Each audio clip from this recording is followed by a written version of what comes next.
Hello दोस्तों, आपका स्वागत है एग्जामपुर स्टडी 0.0 यूट्यूब चैनल पर। मैं आपको आज से फिफ्थ सेमेस्टर की मैथ स्टार्ट कराने जा रहा हूँ भैया। उसमें फर्स्ट बुक है एलजेब्रा। फिफ्थ सेमेस्टर में 3 बुक हैं, फर्स्ट एलजेब्रा, फिर कॉम्प्लेक्स एनालिसिस और एक डायनेमिक्स, है ना भाई। तीनों ही बुक ज़्यादातर थ्योरेटिकल हैं। ये तो पूरी बुक भाई थ्योरेटिकल सी है एलजेब्रा वाली। वो जो आपने डिस्क्रीट में पढ़ा, कुछ भाग ऐसा पढ़ेंगे। कॉम्प्लेक्स एनालिसिस वही है जो रियल एनालिसिस है। उसी तरह से थ्योरेटिकल पार्ट है, यानी कि फिफ्थ सेमेस्टर यानी कि जो फाइनल ईयर की भैया मैथ है ना, अधिकतर थ्योरेटिकल पार्ट ही है। तो अच्छे से पढ़ना है ना, ध्यान से पढ़ना, छोटी छोटी चीज़ों को याद करना, डेफिनेशन वगैरह को, है ना, तभी आप अच्छे से कर पाएंगे भाई। वो फर्स्ट ईयर सेकंड ईयर की तरह कैलकुलेशन तो रही नहीं है। जो आपने न्यूमेरिकल एनालिसिस और कैलकुलस में पढ़ी थी ना भाई, वो तो है नहीं। तो पूरा थ्योरेटिकल पार्ट है। एलजेब्रा वाली बुक स्टार्ट कराने जा रहा हूँ, उसकी यूनिट नंबर फर्स्ट ना, ग्रुप्स ना, फर्स्ट यूनिट स्टार्ट कराने जा रहा हूँ। जो तो भैया आज से मैं आपको पर डे क्लास डाल दिया करूँगा ना। मैथ भाई आप अभी से करेंगे ना तभी हो पाएगी भाई, क्योंकि थ्योरेटिकल पार्ट है। वो तो है नहीं कि मैं क्वेश्चन करा दूंगा डायरेक्ट। आपको पहले कॉन्सेप्ट क्लियर करवाना होगा, तब आपको थ्योरम्स और कुछ क्वेश्चन उस हिसाब से मैं करवा दूंगा। तो आप लेक्चर वाइज अच्छे से देखते जाना, है ना। और हो सके तो शायद आज और कल में आपका फोर्थ सेमेस्टर का रिजल्ट भी आ जाए भैया, है ना। शायद आज की डेट में या कल की डेट में, मतलब कहने की बात है कि भैया 2-3 दिन के अंदर आपका रिजल्ट कंफर्म है फोर्थ सेमेस्टर का। देखिए, फर्स्ट टॉपिक देखिए, यूनिट नंबर फर्स्ट से भैया।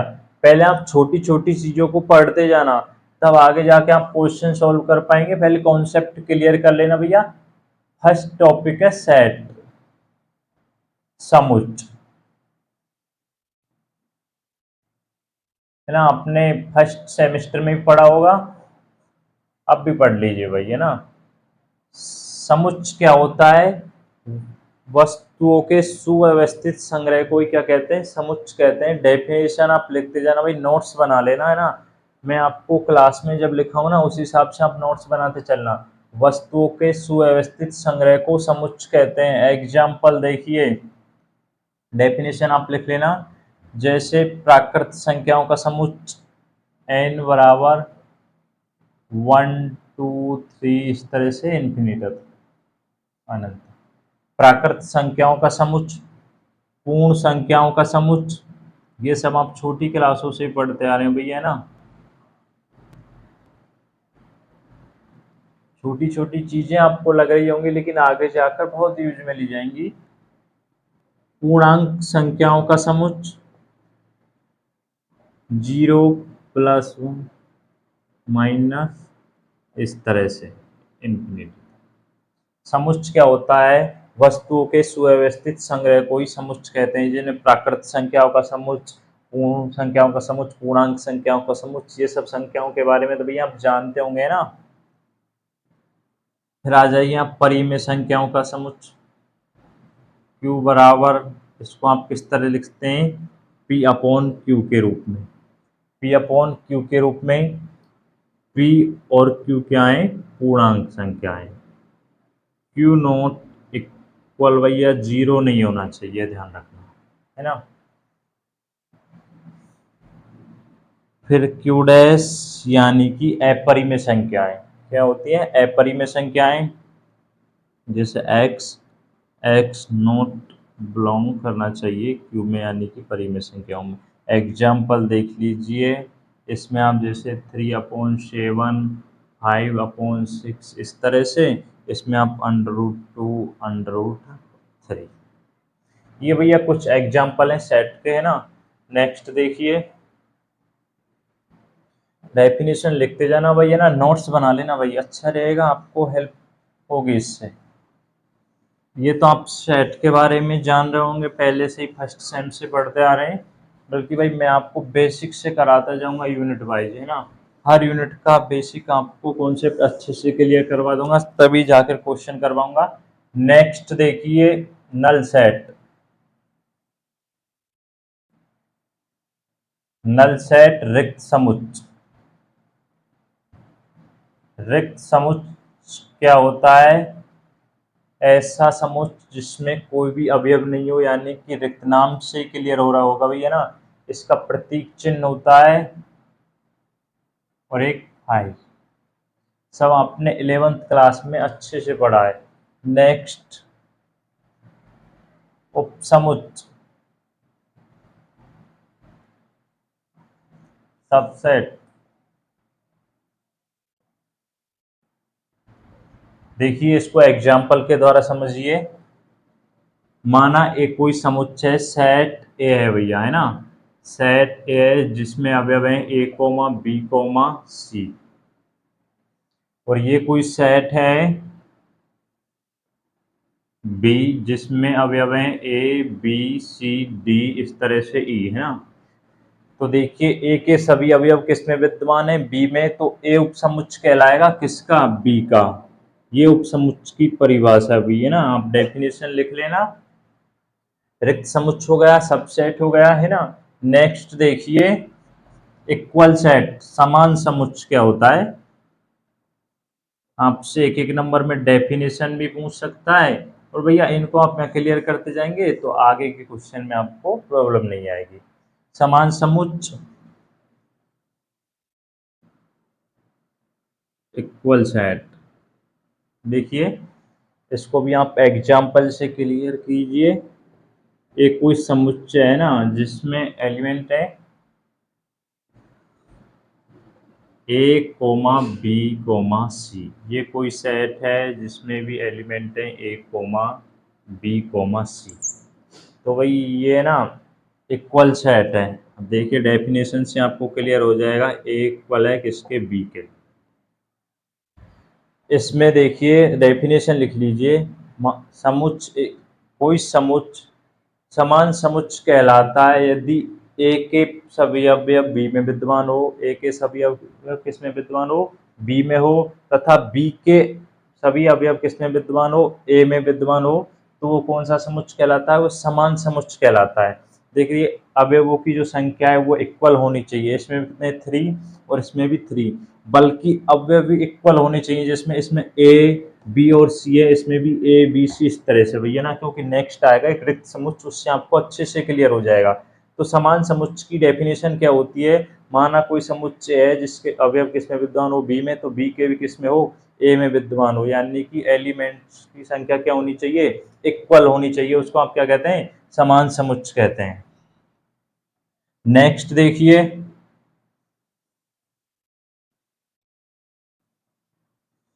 रिक्त समुच्चय।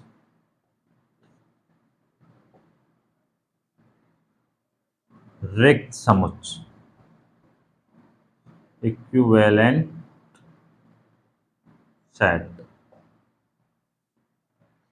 रिक्त समुच्चय क्या होता है? जैसे ए कोई सेट है ए बराबर जिसमें एलिमेंट है ए कोमा बी कोमा सी, है ना।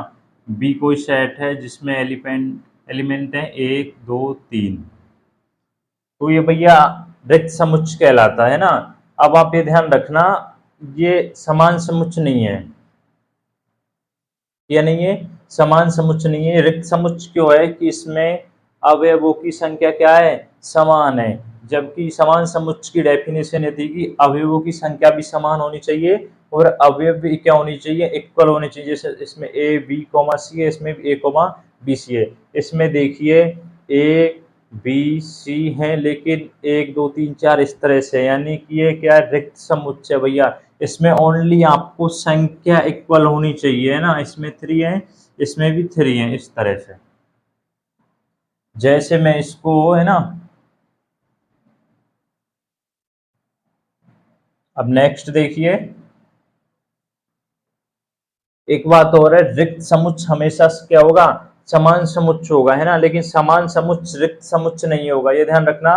जो रिक्त समुच्चय है वो हमेशा समान समुच्चय होगा, लेकिन समान समुच्चय रिक्त समुच्चय नहीं होगा। नेक्स्ट देखिए, ये सेट के बारे में भैया ना, सेट के प्रकार हैं। नेक्स्ट देखिए, इंपॉर्टेंट है भैया ना।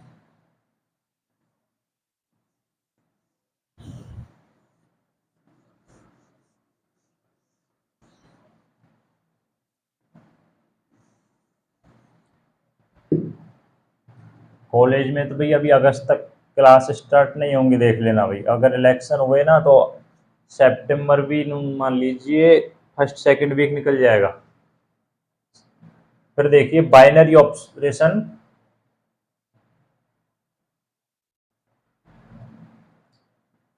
यही ना नेक्स्ट टॉपिक शायद।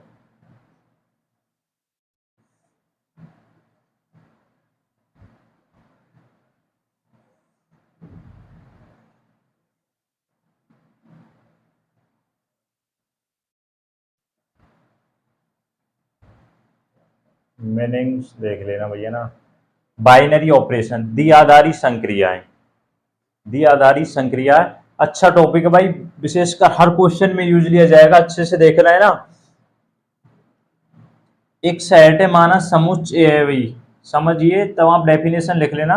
समुच्च ए है भाई, समुच्च ए जो हमेशा कैसा होना चाहिए, अरिक्त समुच्च, यानी कि रिक्त समुच्च नहीं होना चाहिए, नॉन एम्प्टी सेट।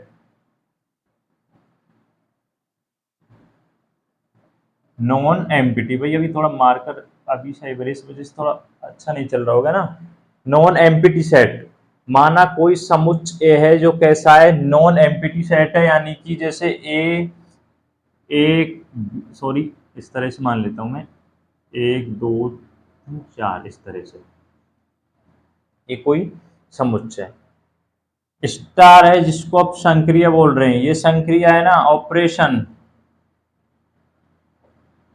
ये कुछ भी हो सकती है, प्लस के रूप में हो सकती है, जैसे माइनस के रूप में हो सकती है, डॉट के रूप में हो सकती है, इसके रूप में हो सकती है, प्लस के रूप में भी हो सकती है, माइनस के रूप में भी हो सकती है, और डॉट के रूप में भी हो सकती है। आप एग्जाम्पल से समझेंगे ना तब आपको अच्छे से समझ आएगा। जैसे कि ये एफ सच दैट है ना, इसकी डेफिनेशन है भाई, ये कोई सेट है जो कि अरिक्त समुच्चय है, जिसकी आप संक्रिया कराएंगे तो समुच्च ए के साथ, तो जो इसका जो रिजल्ट आएगा वो ए ही आना चाहिए। अब मैं इसको आपको एग्जाम्पल के द्वारा क्लियर कर दूंगा तब आपको अच्छे से समझ आ जाएगा। देखिए डेफिनेशन आपको किस तरह लिखनी है, कोई समुच्च है जो कि अरिक्त समुच्च होना चाहिए ना, डेफिनेशन वगैरह ऐसे कुछ पूछेगा नहीं, इससे क्वेश्चन में यूज में लिया जाएगा भाई अच्छे से, है ना। ये संक्रिया स्टार से व्यक्त करते हैं, प्लस डॉट माइनस कुछ भी हो सकती है। आप एग्जाम्पल देखिए, अब आपसे इस तरह छोटा सा क्वेश्चन पूछ लेता है कि द्विआधारी संक्रिया है या नहीं, ये पूछ लेता है कि जो है आपको दे रखा है कि द्विआधारी संक्रिया है या नहीं, आप बताइए ना। तो सबसे पहले देखिए n क्या है, यहाँ सेट है ना, n प्राकृत संख्याओं का समुच्चय है, 1 2 3 4, इस तरह से n क्या है, प्राकृत संख्याओं का समुच्चय। देखिए n क्या है, प्राकृत संख्याओं का समुच्चय। आप इस n में से, सेट में से देख लीजिए a क्रॉस a, यानी कि ये तो आप कुछ भी मान लीजिए, संक्रिया यहाँ पर क्या मान रहा है, प्लस मान रहा है ना, आप 1 ले लीजिए, 1। अब इसकी संक्रिया कौन सी करा रहे हैं, इसमें प्लस 1 प्लस 2 कर दिया जाए तो क्या आएगा, 3 आएगा, जो कि इस सेट में है या नहीं, ये रहा ना 3। यानी कि जो आप संक्रिया कराएं जिससे जो भी मान रिजल्ट निकल कर आए वो सेट में अवश्य होना चाहिए। इसको क्या बोलते हैं, द्विआधारी संक्रिया बोलते हैं, बाइनरी ऑपरेशन। क्या बोलते हैं, बाइनरी ऑपरेशन बोलते हैं। नेक्स्ट देखिए, इस तरह आप और भी एग्जांपल ले सकते हैं, माइनस कुछ भी सेट ले सकते हैं आप, पूर्ण संख्याएं, पूर्णांक संख्याएं ना, इस तरह आप करके देख लेना। बस आपको समझ आना चाहिए भाई हल्का सा, है ना, जिससे आपको आगे क्वेश्चन में प्रॉब्लम नहीं आए।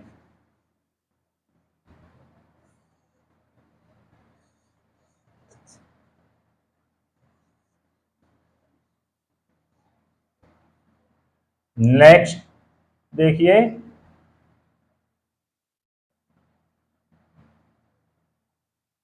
तत्समक अवयव।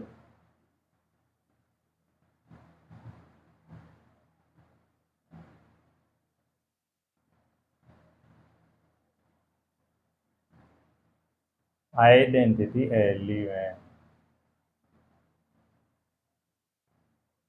तत्समक अवयव क्या होता है ये देखिए, इसमें भी वही, सब में बाइनरी ऑपरेशन यूज में ली जाएगी, ये कोई सेट है, समुच्चय है,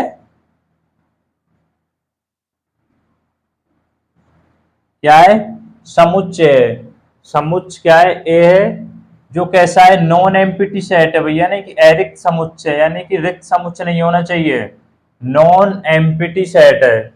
नॉन एम्प्टी सेट है वो, यहाँ पे एग्जांपल में अभी साइड में लिया था, जैसे इक्वल में 1 2 3 इस तरह से ना,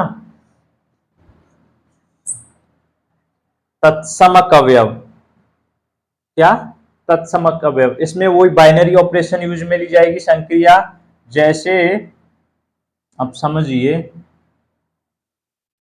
ये कंडीशन है इसकी, ए संक्रिया ई बराबर ए, यानी कि ए कोई क्या है, सेट है, समुच्चय का अवयव है, स्टार को हम संक्रिया से व्यक्त करते हैं, ई क्या है, आइडेंटिटी एलिमेंट, तत्समक अवयव।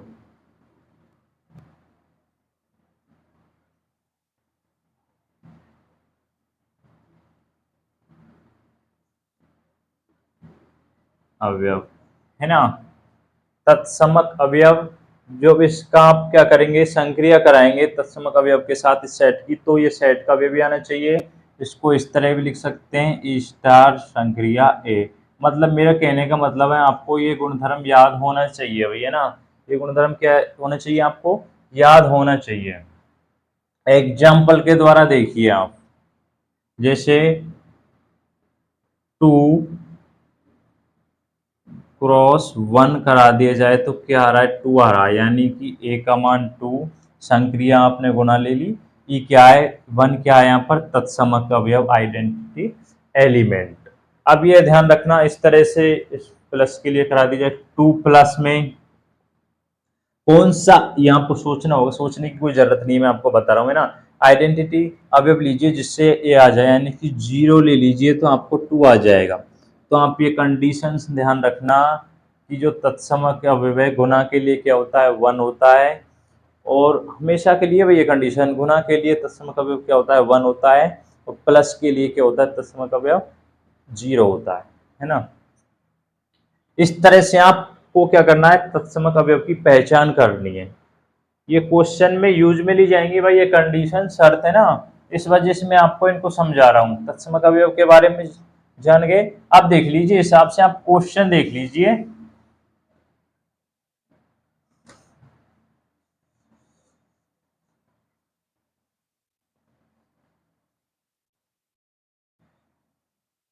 वर्किंग रूल,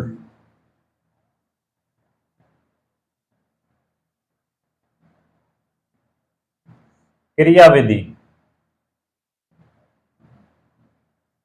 तत्समक अवयव की पहचान करना, या तत्समक अवयव का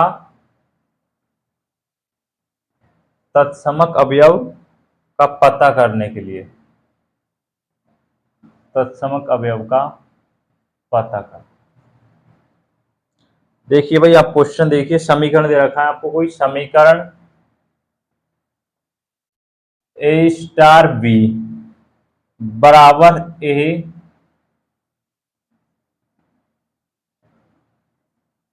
हल करते हैं, जहां बी तत्समक अवयव है।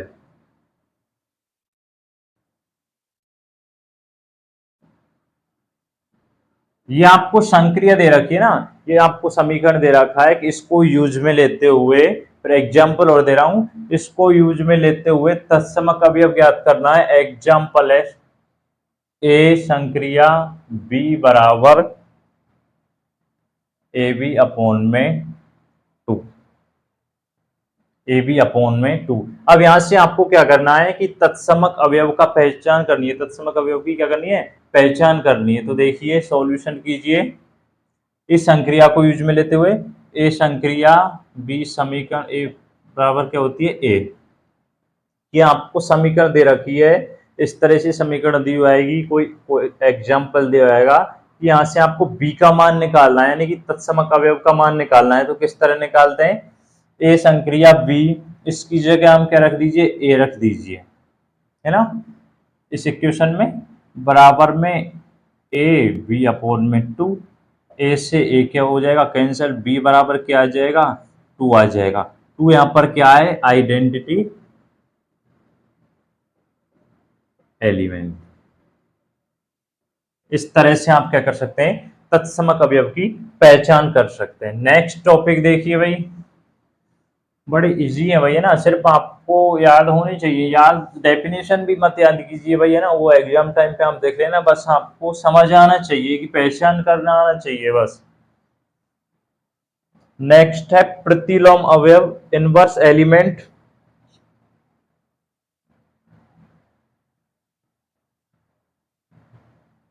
प्रतिलोम अवयव,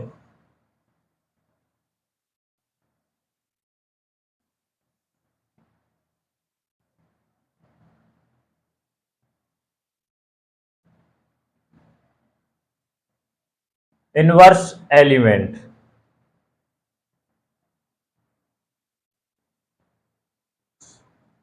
डेफिनेशन लिख देता हूं, जैसे माना एक कोई एरिक समुच्चय, भाई डेफिनेशन लिख दूं जिससे आपको अच्छे से समझ आ जाएगा। माना एक कोई एरिक समुच्चय तथा संक्रिया ए में कोई द्विआधारी संक्रिया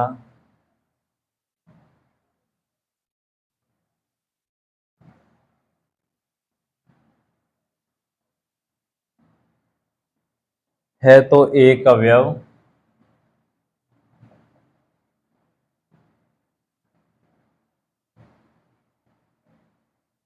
ए का प्रतिलोम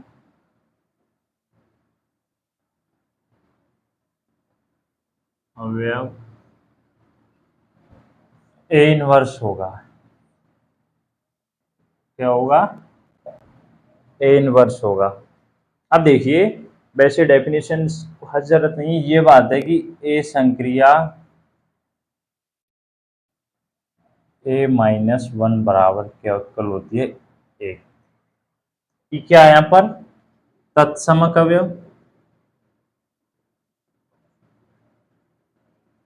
क्या भैया, तत्समक अवयव।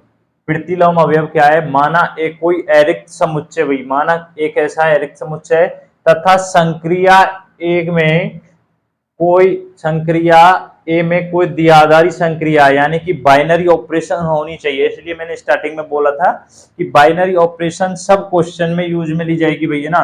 उसी बेस पर छोटे छोटे टॉपिक हैं, डेफिनेशन में आपको समझा रहा हूँ। विशेषकर बाइनरी ऑपरेशन को आप समझ लेना, सब में वही प्रोसेस काम में आ रहा है।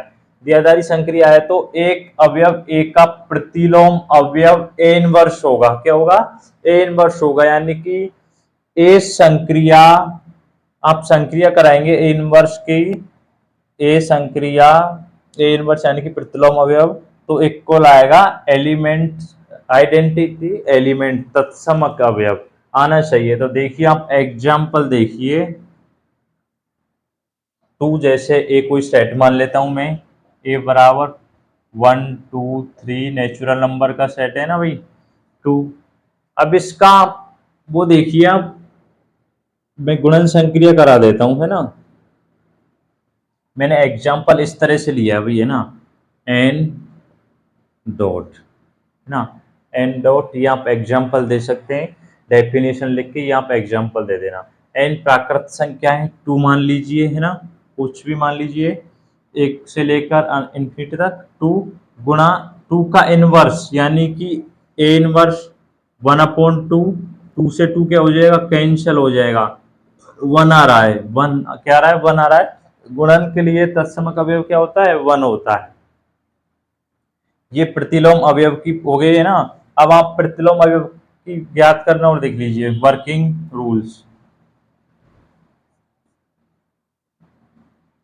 थोटिकल है ना भाई, लेकिन इजी है भाई। प्रतिलोम अवयव ज्ञात करना,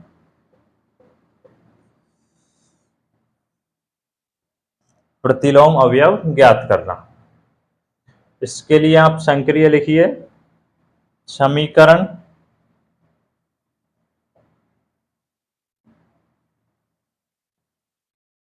को हल करो, ए संक्रिया बी बराबर ई,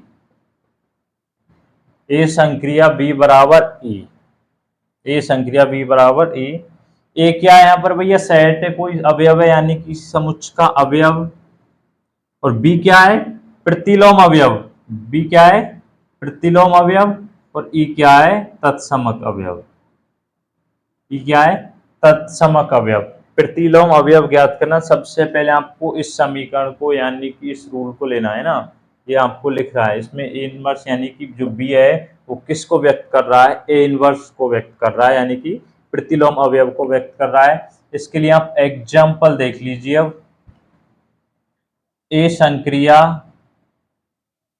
बी बराबर ए बी अपॉन में 2, यहां से आपको ए इनवर्स का मान ज्ञात करना है यानी कि बी का मान ज्ञात करना है इस रूल से, है ना, इस समीकरण से। इसलिए आपको प्रतिलोम अवयव का जो समीकरण है ये याद होना चाहिए। अब इस एग्जाम्पल को लेते हुए यहाँ से आप ए इनवर्स का मान ज्ञात करना है। जैसे इससे पहले मैंने आपको तत्समक अवयव की डेफिनेशन बताई, फिर आपको बताया कि तत्समक अवयव किस तरह ज्ञात किया जाता है, इसी तरह से इसमें प्रतिलोम अवयव की डेफिनेशन बता दी। फिर आप देख लीजिए, आपको डेफिनेशन वगैरह पे जाना मत, बस ये कंडीशंस याद होनी चाहिए, फिर आपको किस तरह से ज्ञात करना है वो आपको आसानी से समझ आ जाएगा। तो देखिए आप साइड में जाइए, ए संक्रिया ई बराबर होता है ए ना, ए संक्रिया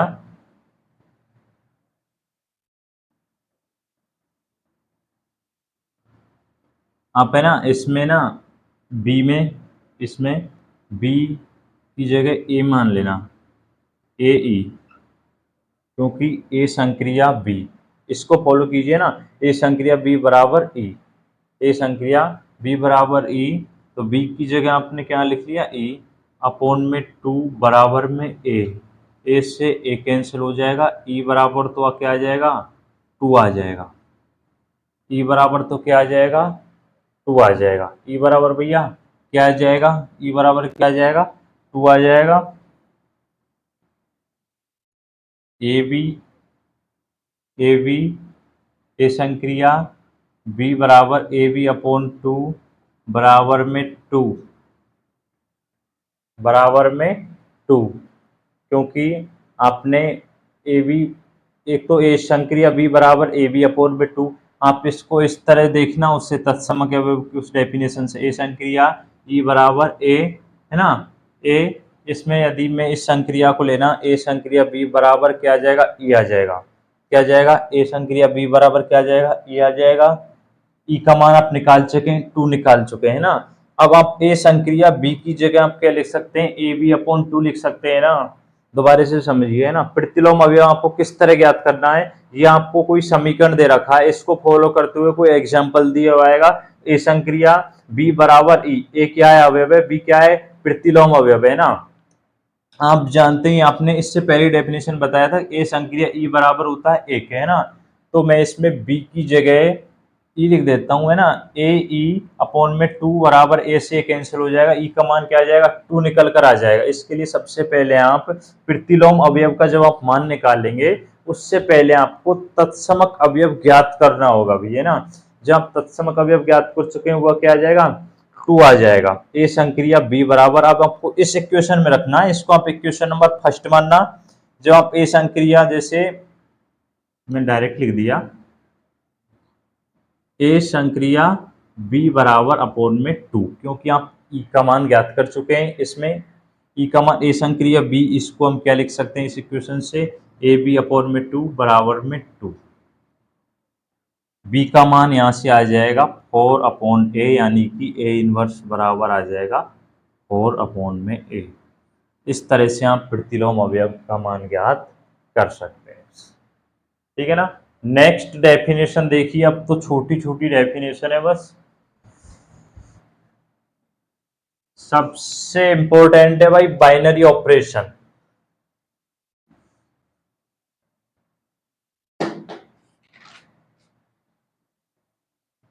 कौन सी ऑपरेशन? Binary operation.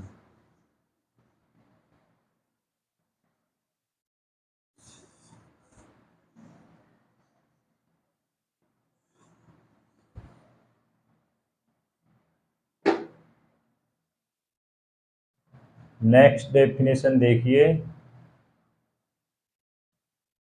बीजीय पद्धति भाई।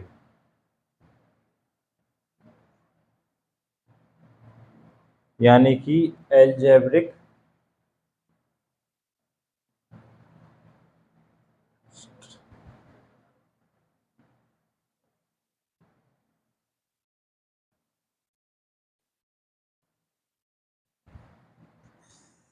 जैसे यहाँ पे मानकर चलिए,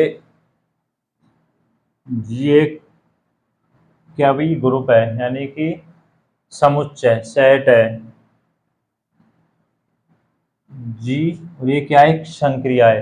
ये क्या है? एक संक्रिया है। तो हम बीजीय पद्धति की डेफिनेशन देखिए, हम डायरेक्ट में डेफिनेशन लिख देता हूँ, इसमें समझाने लायक कुछ है नहीं। देखिए, एक या एक से अधिक एक या एक से अधिक द्विअक्षर संक्रिया वाला कोई अरिक्त समुच्चय क्या कहलाता है? बीजीय पद्धति कहलाता है भाई। इसकी डेफिनेशन क्या है? एक या एक से अधिक द्विअक्षर संक्रिया जिसमें एक या एक से अधिक बाइनरी ऑपरेशन हो रही हो, वो अरिक्त समुच्चय जी क्या है भैया? अरिक्त समुच्चय क्या कहलाता है? वो बीजीय पद्धति कहलाता है। वो एक या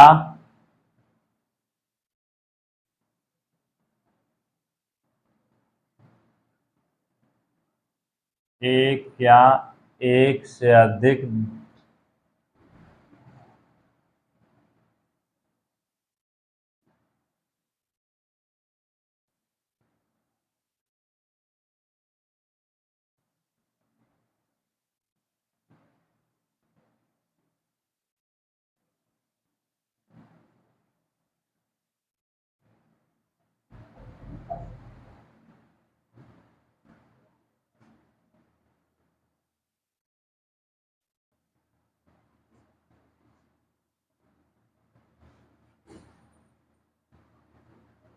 बीजीय पद्धति कहलाता है। एक या एक से अधिक द्विअक्षर संक्रिया वाला कोई अरिक्त समुच्चय क्या कहलाता है? बीजीय पद्धति कहलाता है। नेक्स्ट डेफिनेशन देखिए, आप इसमें कुछ भी करके देख रहे हैं, वही बाइनरी ऑपरेशन यूज में ली जा रही है। हर डेफिनेशन में मैंने स्टार्टिंग में बोल दिया था कि बाइनरी ऑपरेशन को अच्छे से याद कर लेना। ग्रुपोइड,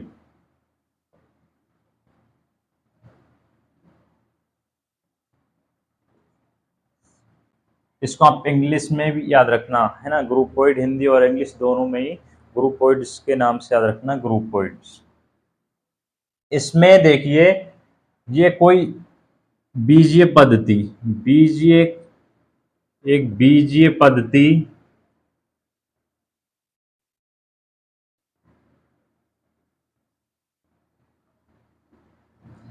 जी क्या है भाई? यहाँ पर सेट है, एरिक्त समुच्चय, संक्रिया है, एक बीजीय पद्धति, ग्रुपोइड कहलाता है।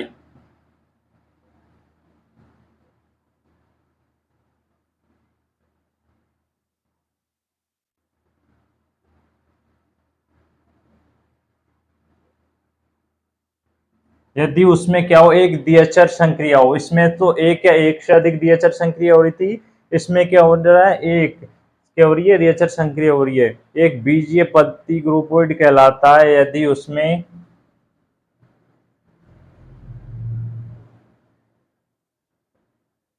एक द्विचर संक्रिया हो।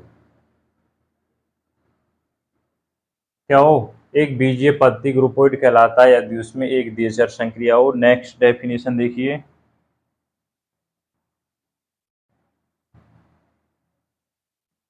जहां पर क्या भाई? जी एक एरिक्त समुच्चय है और एक स्टार क्या है? एक क्या है भैया? संक्रिया, यानी कि उसमें एक द्विचर संक्रिया होनी चाहिए, शॉर्ट रूप में लिखना। नेक्स्ट डेफिनेशन देखना, लूप।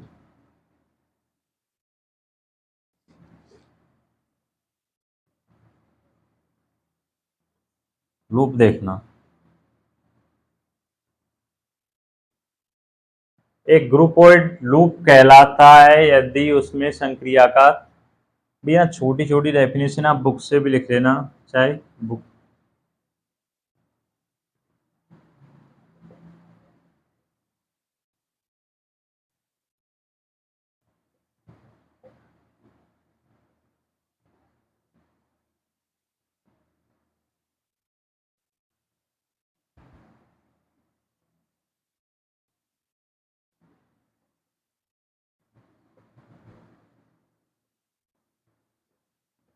स्टार्टिंग में ही समझाने लायक था भाई, इसमें तो आपको सिर्फ डायरेक्ट डेफिनेशन याद रखनी है एक एक नंबर के लिए।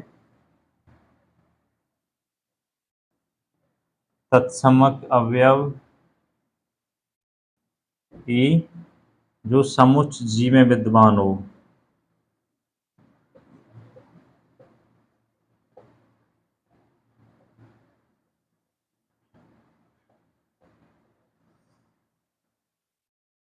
एक ग्रुपोइड लूप कहलाता है यदि उसमें संक्रिया का जो तत्समक अवयव है समुच्च किसमें विद्यमान हो, जी में विद्यमान हो।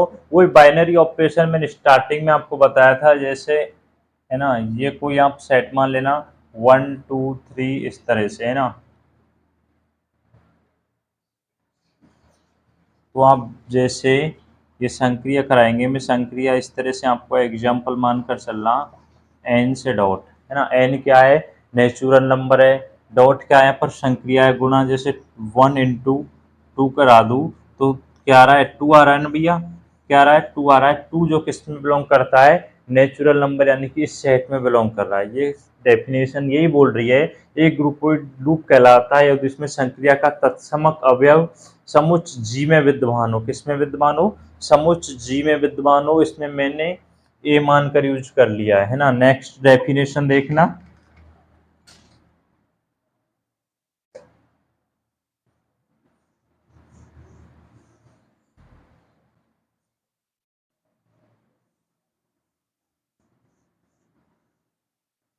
आपके रूल्स याद होने चाहिए, बस ये ध्यान रखना है ना। तत्समक अवयव किस तरह ज्ञात करते हैं वो आपको सिखा दिया। प्रतिलोम अवयव किस तरह ज्ञात करते हैं, मेन चीज है बाइनरी ऑपरेशन सेट के बारे में आपको पता होना चाहिए, प्रतिलोम अवयव और तत्समक अवयव। बाकी तो ये छोटी छोटी डेफिनेशन है, इनसे तो आपको एक एक नंबर में आ जाएंगे भैया ना। नेक्स्ट है सेमी ग्रुप।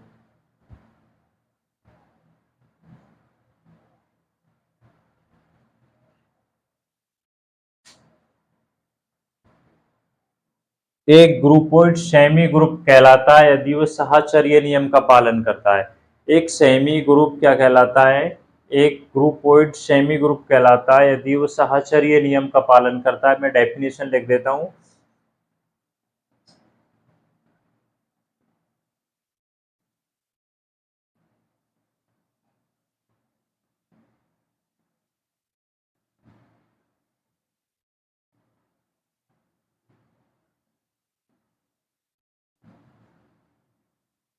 यदि एक ग्रुपोइड सेमी ग्रुप कहलाता है यदि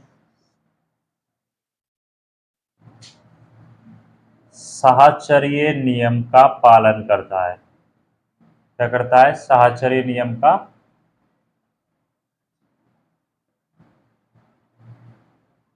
पालन करता है। एक ग्रुपोइड सेमी ग्रुप कहलाता है यदि वो साहचर्य नियम का क्या करता है, पालन करता है।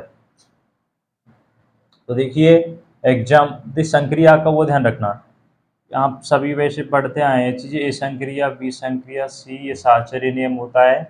ए संक्रिया बी संक्रिया सी।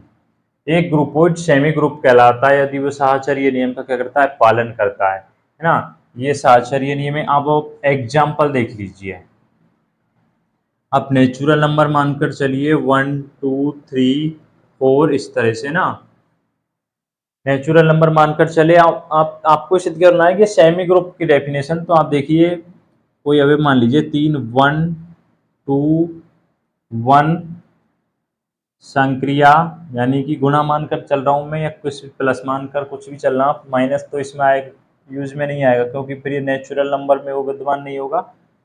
2 3 इक्वल 1 गुणा 2 गुणा 3 6 6, है ना।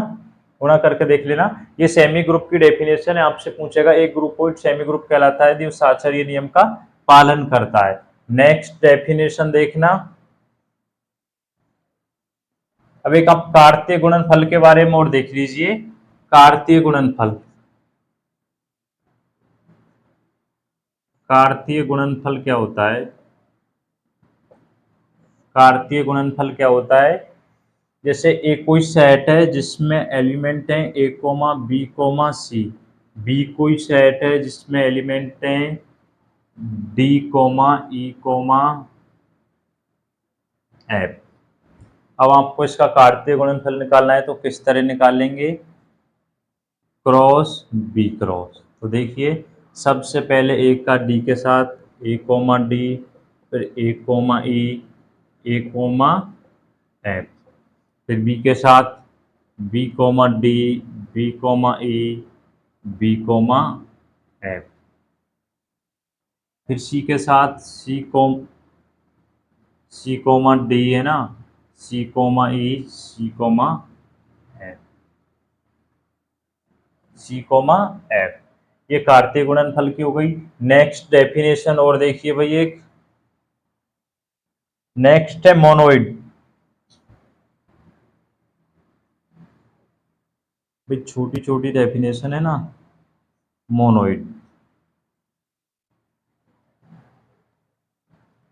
एक सेमी ग्रुप मोनोइड कहलाता है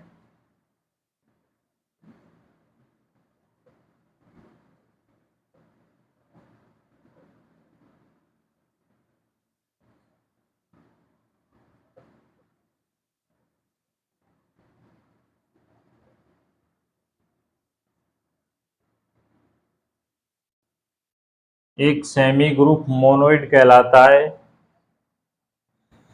यदि संक्रिया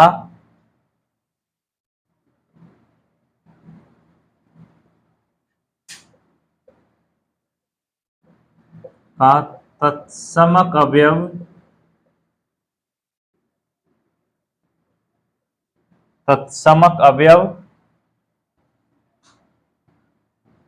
समुच्च जी में विद्यमान हो। भैया समुच्च जी में क्या हो? विद्यमान हो।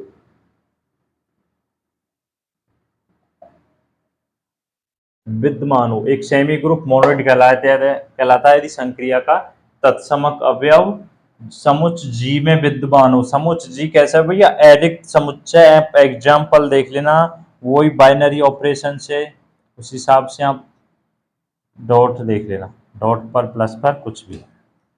ये कुछ डेफिनेशन है ना। इससे नेक्स्ट लेक्चर में मैं आपको ग्रुप के बारे में बताऊंगा, ग्रुप की कंडीशन के बारे में बताऊंगा, फिर 2-4 डेफिनेशन और हैं उनको और अच्छे से क्लियर करवा दूंगा। फिर आपको मैं इस यूनिट के क्वेश्चन करवाते चल जाऊंगा भाई, जो भी कॉन्सेप्ट साथ में आपको क्लियर करवाते जाऊंगा जिससे क्वेश्चन को आपको सॉल्व करने में हेल्प होगी, है ना। वो सब चीज़ें मैं वीडियो के स्टार्टिंग में बताते जाऊंगा, फिर आपको क्वेश्चन सॉल्व करवा दूंगा। फर्स्ट लेक्चर है एलजेब्रा जो बुक है उसकी यूनिट नंबर फर्स्ट का है। थोरटिकल बुक है भाई, ऐसी चीज़ें आपको याद रखनी होंगी, शॉर्ट डेफिनेशन और उनकी कंडीशन। फर्स्ट मैंने आपको सेट के बारे में बताया, फिर आपको मैंने सेट के प्रकार के बारे में बताया, तुल सेट, नल सेट यानी कि और सब set, equal set, equivalent set, इन सब के बारे में अच्छे से बताया। फिर एक डेफिनेशन और आती है बाइनरी ऑपरेशन द्विआधारी संक्रिया, सबसे मोस्ट वही है भाई, उसी से बाद में सारी डेफिनेशन उसी से हिसाब से चल रही है ना। फिर आपको आइडेंटिटी एलिमेंट के बारे में बताया, किस तरह ज्ञात करना है तत्समक अवयव। फिर प्रतिलोम अवयव के बारे में बताया, प्रतिलोम अवयव किस तरह आपको ज्ञात करना है। फिर आपको छोटी छोटी सी डेफिनेशन है जो एक एक नंबर में पूछता है। तो आप सभी के नोट्स बनाना भाई पहले तो अच्छे से, उस हिसाब से मैंने जिस हिसाब से आपको लिखा है ना उस हिसाब से आप नोट्स बनाना, तब आगे के क्वेश्चन में आपको नेक्स्ट लेक्चर में करा दूंगा। भैया आज के लिए इतना ही काफ़ी है ना, मैंने स्टार्ट करा दिया। अब आपको 5th सेमेस्टर की मैथ भैया, सबसे पहले मैंने एलजेब्रा की बुक स्टार्ट कराई है, उसमें यूनिट नंबर फर्स्ट है भाई। नेक्स्ट लेक्चर में मैं आपको 2-4 डेफिनेशन और हैं उनको और अच्छे से क्लियर करवा दूंगा, फिर आपको क्वेश्चन करवाना स्टार्ट कर। डायरेक्ट क्वेश्चन में करा नहीं सकता भैया ना, आपको यूनिट को अच्छे से क्लियर करवाऊंगा जिससे क्वेश्चन में प्रॉब्लम नहीं हो, क्योंकि मैं डायरेक्ट क्वेश्चन कराऊंगा तो मेरे को हर क्वेश्चन में आपको बताना होगा कि ये कहाँ से आया या किस तरह से आया। उस हिसाब से मैं स्टार्टिंग में ही आपको बता देता हूँ कि ये चीज़ें यूज में ली जाएंगी क्वेश्चन। ठीक है ना भैया। शायद आज या कल की डेट में आपका रिजल्ट भी आ जाए, यानी कि 2-4 दिन के अंदर फोर्थ सेमेस्टर का रिजल्ट भी आ जाएगा भैया। फिफ्थ सेमेस्टर की मैथ आप पढ़ना अभी से स्टार्ट कर देंगे तो मेरे हिसाब से तो बढ़िया रहेगा भाई। मैं तो अभी से आपको कराना स्टार्ट कर दिया है, क्योंकि मैंने भी पढ़ना स्टार्ट कर दिया है। तो मैथ में भी आपको साथ साथ में करा देता हूँ, क्योंकि फिर आपको पता है फिर कंप्लीट नहीं हो पाती है लास्ट टाइम में। इससे अभी टाइम है, अभी तो कॉलेज में भी क्लास स्टार्ट नहीं होंगी अगस्त तक, सिर्फ नोटिफिकेशन ही डालते हैं भाई, ऐसा कुछ नहीं है ना। वही क्लास सितंबर में जाकर होंगी। अगर इलेक्शन हुए तो सितंबर में भी ये मान लेना फर्स्ट सेकंड वीक निकल जाएगा, अक्टूबर में आपके टर्म टेस्ट आ जाएंगे, दिसंबर में इस बार सेमेस्टर होगा, जनवरी में नहीं होगा, यह ध्यान रखना, क्योंकि मई तक आपका अगला सेम खत्म हो जाएगा। जो सेशन लेट चल रहा था कोविड की वजह से, वो सेशन अब इस सत्र में सही आ जाएगा वही, है ना। आपके सेमेस्टर बहुत बहुत जल्दी करवा दिया था, जब भी बहुत टाइम से टर्म टेस्ट के हिसाब से। तो आप अभी से पढ़ते जाना, मैथ में आपको कंप्लीट करा दूंगा तीनों बुक भैया ना। ध्यान रखना विशेषकर अक्टूबर तक तीनों बुक मेरा, मैं कोशिश करूंगा कि टर्म टेस्ट तक ही आपको सभी यूनिट करवा दो भाई। मेरी तो कोशिश यही है कि, है ना। बाकी मेरे को फर्स्ट सेकंड ईयर सबकी मैथ की वीडियो डालनी है इसी तरह अच्छे से डिटेल से। बाकी अपने जो भाई बहन है छोटे जो फर्स्ट ईयर में न्यू आए हैं उनको भी चैनल के बारे में बताना, सेकंड ईयर वालों को तो पता ही है। ठीक है ना भाई। तो आप एक बार अच्छे से वीडियो को देखना, नोट्स बना लेना, नेक्स्ट लेक्चर में मैं आपको और क्वेश्चन करवा दूंगा और कुछ को देखने से। Thank you.